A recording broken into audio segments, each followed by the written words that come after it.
for this week's CEO's blog, and John Dunsley is joining me. Thank you, John. Let's start with the Ready to Run trialling sale at Tabcorp Park Menangle on November 27. It's a Sunday, and there's an update on the process of that sale. Yes, Amanda, the update is that the organisers will stick with a proven process, and that process is the horses will trial in the morning and be sold in the afternoon. Now, that's most convenient, really, for the vendors and the purchasers alike. So that's a really good move. The sale last year was turning out to be a tremendous success. We know the efforts of She's All Apples. She's done really, really well. But our Bondi Beach, he was another horse sold at that sale. He's now won two in a row and was very impressive yesterday at Tabcorp Park Menangle. So I encourage vendors to nominate their horses and purchase to get there and buy what are quality stock. Yeah, okay.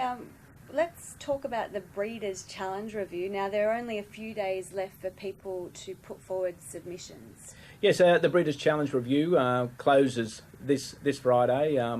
With a review, it's quite okay for people to just send us a short note saying it's perfect. Not everything is perfect, of course, but if you support the system how it is, you can put that to paper. But we're looking for those good ideas, and there's plenty of good ideas out there in the industry, so that we can review and have a look and see where we can go with the Breeders' Challenge. Of course, we've got Alabar on board for the next 4 years, and they're a great sponsor, but there's more than sponsorship that's involved with this. It's making sure everybody gets a fair go at racing in this series. It's a rich series, and we want to make it the best in Australasia. Have you received much feedback, many submissions yet?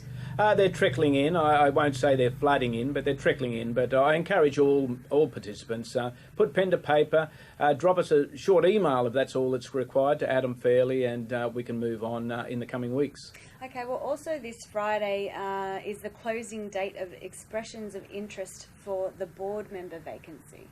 Yes, it's another thing that the board is looking at this very closely. The process is that the board gets to nominate a person to the minister, and the minister will either accept that nomination or not.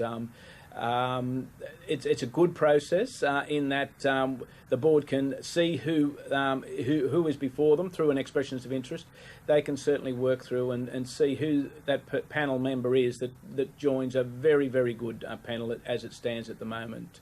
So yes, Friday, I encourage anybody that's interested in serving Harness Racing New South Wales, because that's basically what they will be doing. They'll be serving the industry and taking the industry forward. And so after the closing date of this expressions of interest, how long will it be till we might actually see a board member fill that position? Well, the board has put in place a panel. That panel's headed up by Chris Edwards, but has two very eminent outside people reviewing the EOIs. That will come down to then the board itself interviewing a number of those people before making their final selection. So I would think due process will take another month for that to occur, and that's only right, because we lost a good board member. We wish to gain another good board member. So, but I do encourage people, if they are interested in serving this industry, that they put their name forward.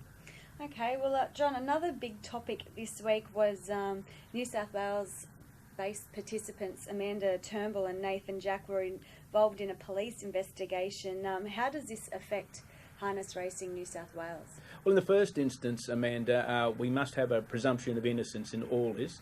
The media coverage is full of plenty of hype and what have you, but you must remember that there were a number of people detained by Victorian Police and questioned by Victorian Police. They weren't arrested, they weren't charged in this ongoing investigation. Harness Racing New South Wales is totally unaware of what is actually occurring, other than what it has also read in the newspapers. We're not briefed by Harness Racing Victoria or the Victorian Police, so we'll see how that falls out. But I do know that the people involved have been requested to make a submission to Harness Racing Victoria as to why their licences should not be suspended.